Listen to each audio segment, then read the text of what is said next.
북한의 한국 무인기 침투 주장과 관련해서 자신이 북한에 무인기를 보냈다고 주장하는 30대 남성이 등장한 가운데 해당 용의자가 윤석열 정부 당시 대통령실 근무 경력이 있는 것으로 알려졌습니다. 한편 경찰이 강솔 의원에게 공천원금 1억 원을 전달한 혐의를 받고 있는 김병 서울시의원을 오늘 다시 불러 조사 중입니다. 이외에 사건 사고 소식 홍정석 변호사와 짚어보도록 하겠습니다. 안녕하십니까? 안녕하세요. 네, 일단 무인기를 북한에 날렸다라는 내용들 군경 합동조사 TF가 조사를 하고 있는 가운데 무인기를 만든 사람도 날린 사람도 윤석열 정부 당시 대통령실에서 근무했던 이력이 알려졌어요. 어떻게 봐야 될까요? 일단은 이제 그 사람들의 이력보다도 이제 이 무인기가 재작년이죠. 네. 개엄 2개월 전 2024년 10월에 북한에 침투돼서 북한에서 이것 가지고 굉장히 말들이 많았고 네. 그 부분에 대해서도 우리도 설왕설래가 있었는데 결국에는 2달 뒤인 12월에 계엄이 선포가 됐고 그래서 계엄 이후에 이 부분이 그 계엄의 명분을 쌓기 위한 하나의 수단이었다. 이렇게 이제 논리가 이제 이어지지 않았습니까? 네. 그런 가운데 윤석열 전 대통령이나 김용현 전 장관 측에서는 그런 일은 전혀 없다. 모르는 일이다 이렇게 이제 부인을 했었거든요. 그런데 계속적으로 이제 그 부분에 대해서 이제 계속 의혹이 쌓여가는데 실제로 이 부분에 대해서 윤석열 전 대통령은 재판도 이제 받을 예정인데요. 그런데 뜬금없이 이제 민간인들이 특히 그 제작자와 무인기를 보낸 사람 둘 다 네. 자기가 보냈다고 이제 얘기하는 사람이 나타났고 지금 합동조사 TF에서 이제 수사를 하고 있는데요. 저도 잘 이해가 안 가고 이 부분을 보시는 이제 시청자분들께서도 조금 이해가 안 가실 네. 수 있는데 무인기를 보낸 사람과 지금 제작자가 다 나타난 상황에서 그럼 과연 이것이 그 계엄과 연결이 되는 그런 행위인지 이런 부분들까지 같이 모두 종합해서 다시 한번 확인되는 그런 절차가 이루어질 것으로 보입니다. 네, 일단 무인기를 날린 용의자는 예성강, 그러니까 북한 이 황해도 쪽에 있는 예성강 인근의 우라늄 공장의 방사선과 중금속 오염도를 측정하려 한 것이다라고 주장을 하고 있는데, 그러니까 왜라는 의문이 안 들 수가 없는 거죠. 무엇을 목적으로 민간이 이렇게 북한에 무인기를 날렸을까? 어떻게 봐야 될까요?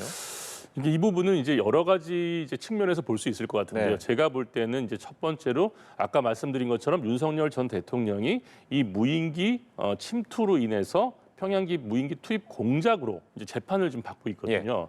그렇다면은 윤석열 전 대통령과 김용현 전 장관의 그런 군부대에서 한 것이 아니고 민간인에서 한 것이라는 얘기를 이제 추론해 보면은 이 부분은 윤석열 전 대통령에게는 죄가 없다 이런 부분으로 또 이제 읽힐 수도 있는 부분이고 네. 그런 논리를 제공하기 위해서 지금 이런 주장을 하고 나온 측면이 하나 있을 것 같고요. 네. 두 번째는 그냥 정말로 본인이 본인의 목적, 즉 우라늄 공장의 방사선과 중금속 오염도 측정을 하려고 보냈다. 이렇게 얘기를 하면서 이 부분에 대한 이제 진실 공방에 대해서 이제 수사가 이루어지고 있는 것으로 보이는데, 근데 이 부분도 좀 납득하기가 어려운 것이 왜 민간인이 우리나라도 아니고 북한의 방사선 농도를 측정하려고 하는지 사실 이런 부분들이 좀 논리적으로 좀 굉장히 좀 빈약하기 때문에. 네.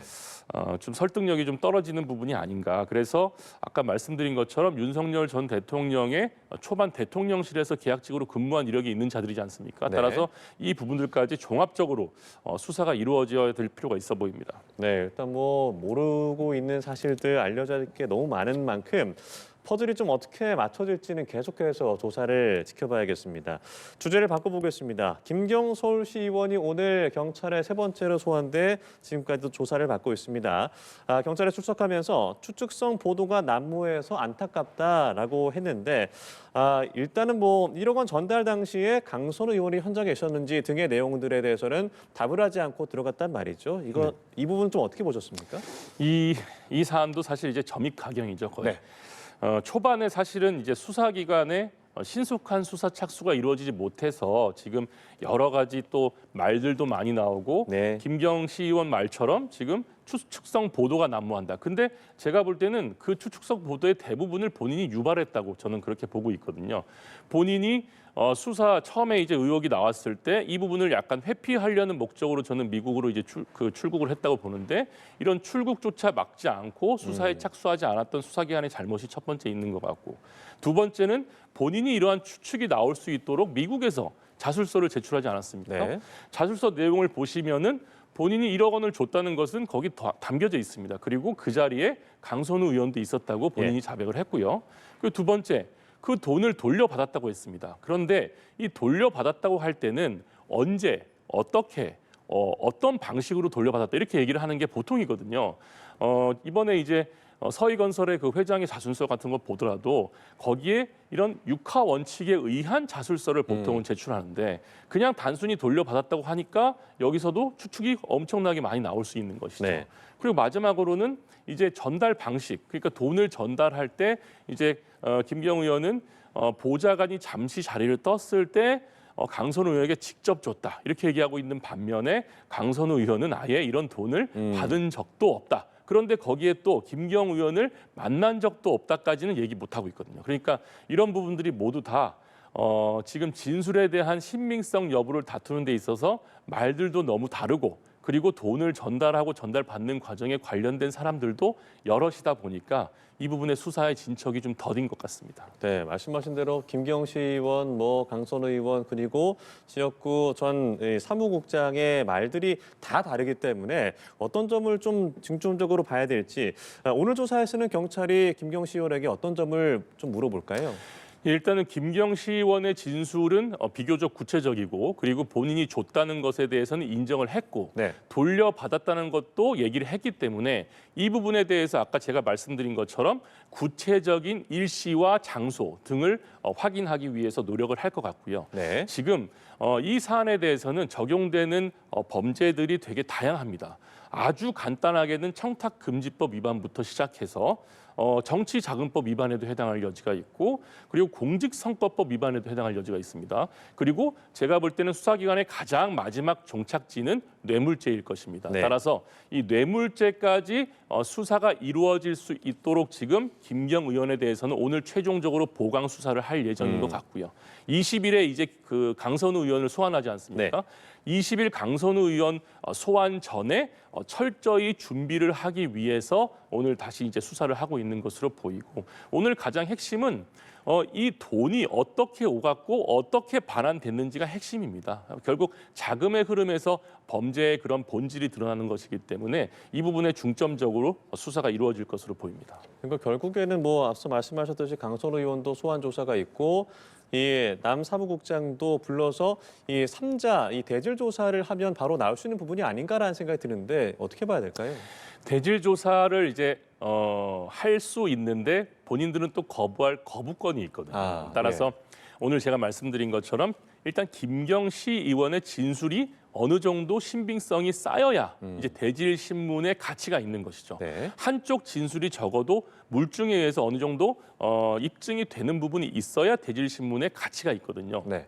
말씀하신 것처럼 이 부분이 대질 신문으로 이루어질 가능성도 제가 볼 때는 어느 정도 있지만 덧붙여서 거짓말 탐지기 수사도 이루어질 가능성이 제가 볼 때는 충분하다고 보입니다. 왜냐하면 지금 관련자들이 지금 심리적인 압박감이 굉장히 심한 상태일 거거든요. 네. 따라서 그 대질 신문은 사실 여러 명이 앉아 있는 상태에서 또 관련자들이 있다 보면은 그 사람들과 말 맞추기에 들어갈 수도 있는 것이고 그런 것들에 대한 뭔가 압박을 주기에는 조금 부족한 측면이 있을 수 있거든요. 네. 그리고 변호인들도 옆에 있기 때문에 조력을 충분히 받는 상태가 됩니다. 그런데 거짓말 탐지기는 물론 이것이 직접적으로 재판에서 직접 증거로 쓰이지 못하지만 정황 증거로 사용될 수 있고 가장 큰 것은 본인들의 생체 신호, 객관적인 생체 신호를 통해서 수사가 이루어지는 것이기 때문에 네. 굉장히 심리적으로 압박이 많이 됩니다. 본인이 정말로 진실을 숨기고 있는 것이 이 사람들 중에 제가 볼 때는 진실을 모두 말하고 있는 사람은 없을 거거든요. 그러면 본인이 어느 정도에 대해서는 지금 진실을 말하지 않고 있는 부분이 있는데 그것이 거짓말 탐지기로 만약에 수사를 한다. 그러면은 심리적인 압박감이 굉장히 클 것이기 때문에 제가 볼 때는 수사기관에서 이런 대질 신문과 거짓말 탐지기 수사를 효율적으로 활용을 해서 당사자들을 압박하는 그런 수사 방식이 이루어지지 않을까 그렇게 예상해 볼 수 있을 것 같습니다. 그럼 또 한 가지 김병기 의원이 이 녹취했던 내용이 있잖아요. 그 내용을 통해서 이렇게 일파만파 커지게 된 것인데 그거는 이제 상호 동의가 없었기 때문에 증거로서의 효력이 없다고 봐야 되는 겁니까? 상호 증거로서의 그 가치는 당연히 있을 수 있습니다. 왜냐하면 본인이 직접 녹음을 했거나 아니면 본인과 직접 통화한 사람이 그걸 녹음을 했고 제출을 했으면 예. 증거 능력이 있기 때문에 그건 증거로 사용될 수 있는데 이제 그 부분에 대해서 이제 부인을 하고 있는 내용들이 있지 않습니까? 따라서 그 부인하는 내용과 거기서 나온 물증들과 지금 나온 녹취록과의 그런 증거 능력의 가치를 저울질해서 아마 판단하게 될 것 같습니다. 네, 알겠습니다. 주제를 바꿔보겠습니다. 부천의 한 금은방에서 업주를 살해한 뒤 기금속과 현금을 빼앗아 달아난 40대가 구속이 됐습니다. 범행 직후에 도주했다가 서울에서 4시간 뒤에 이제 검거가 됐다라고 알려져 있는데 이번 사건 어떤 내용인지 전해주시죠. 너무 안타까운 내용이죠. 예. 이제 부천에 금은방 업주분이 계시는데 이제 40대가 금은방에 이제 무단으로 침입을 해서 그 업주를 살해하고 도주한 사건인데요. 그 수천만 원 상당의 이제 금품도 금품이지만 일단은 이제 그런 살인 사건이 일어났다는 점에 대해서 굉장히 이제 안타까운 예. 사건이고 그 A 씨 그 피고인은 채무를 갚기 위해서 범행을 저질렀다 이렇게 얘기를 하고 있는데 다시 볼수록 굉장히 안타까운 사건이라고 말씀드릴 수 있을 것 같습니다. 예, 요즘에 또 금값이 많이 오르기 때문에 금은방과 관련해서 이런 좀 범죄가 계속해서 나오지 않을까 우려가 되기도 합니다만 일단은 뭐 훔친 금액의 규모나 어떤 무기를 썼는지 뭐 야간에 했는지 따라서 처벌이 달라진다면서요.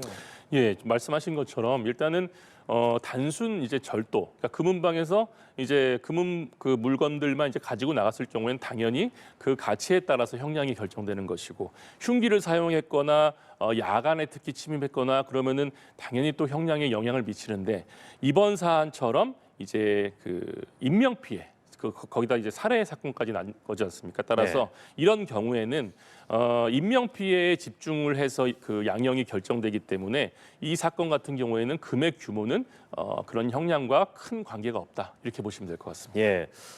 그리고 뭐 청도 하면은 사실 속싸움이 굉장히 유명한데 최근 뭐 동물학대라는 지적이 나오면서 농식품부가 운영사 실태 조사에 나섰습니다. 근데 이게 관련해서 뭐 약물 과다 주입을 했다라는 내용들도 나오고 있고, 근데 청도 소싸움 관련해서 뭐 처벌 대상이 될 수 있는 건지도 궁금한데 일단 이 부분 어떻게 봐야 될까요? 예, 저도 이제 변호사 생활 좀 했는데 전통 소싸움 경기법이라는 걸 처음 들어봤거든요. 그래서 예. 제가 좀 살펴보니까 일단은 우리나라 동물보호법상 동물에 대한 학대 행위, 상해 행위 자체가 금지가 됩니다. 따라서 이 네. 부분을 동물을 상해한 경우에는 2년 이하의 징역이나 2천만 원 이하의 벌금에 처벌될 수 있거든요. 그런데 이 청도에서 소싸움이 벌어지는 현장에 대해서 적용되는 법률은 전통 소싸움 경기법입니다. 이 네. 경기법에 따르면은 이제 동물에게 상해를 입히는 행위가 당연히 경기니까 벌어지지 않습니까? 근데 이 부분에 대해서 범죄가 성립하지 않는 예외적인 법률이라고 보시면 될 것 같습니다. 다만 이 경우에도 이번 사안처럼 약물이 투입되었거나 동물에 그다음에 고의적인 학대가 있었거나 그리고 네. 부상당한 소를 강제로 출전시켰을 경우에는 아까 말씀드렸다시피 똑같이 징역 2년 이하의 징역 또는 2천만 원 이하의 벌금에 처해질 수 있는 상황이거든요. 따라서 이 소싸움 경기법에 따라서는 이제 상해 행위는 이제 그 범죄가 면제될 수 있지만 만약에 말씀드린 예외적인 조건들에 해당한다면 충분히 처벌될 수도 있는 사안이다 이렇게 보시면 될 것 같습니다. 그러니까 일단 국회에서는 전통 소싸움 경기법 말씀하신 법에 대해서 폐지안도 발의가 돼 있는 상황인데 만약 법이 개정되거나 폐지가 된다고 한다면 소싸움 운영과 처벌 기준은 어떻게 좀 적용이 될까요? 예, 개정이 된다면은 좀 더 엄격하게 되겠죠. 이런 약물 주입이라든지 다친 소를 이제 다시 출전시킨다든지 이런 것들에 대해서는 이제 처벌이 더 강화될 텐데 폐지될 수 있는 가능성도 있지 않습니까? 만약에 네. 폐지가 된다면 이제 소싸움 운영은 이제 완전히 이제 그 자체로 위법 행위가 되는 것이죠. 따라서 그런 행사는 폐지될 확률이 굉장히 높아질 것이고 처벌 기준은 즉각적으로 처벌 대상이 되기 때문에 아까 동물보호법에 기해서 네. 처벌이 이루어지지 않을까 그렇게 판단해 볼 수 있는데 근데 이 법에 대해서는 사실 지자체의 이런 행사에 따른 뭔가 이권 사업이라든지 지자체 행사에 따른 뭐 여러 가지 정책에 대한 영속성이라든지 이런 것들이 작용할 수 있기 때문에 이 법이 어떻게 이제 추진돼서 어떻게 재개정될지는 좀 지켜볼 필요가 있을 것 같습니다. 예, 우리의 전통을 어떻게 계속 이어갈 것이냐 이 부분에 대한 어떤 개선과 보완이 필요해 보입니다. 이번 주 있었던 사건 사고 소식들 홍정석 변호사와 자세히 짚어봤습니다. 고맙습니다. 감사합니다.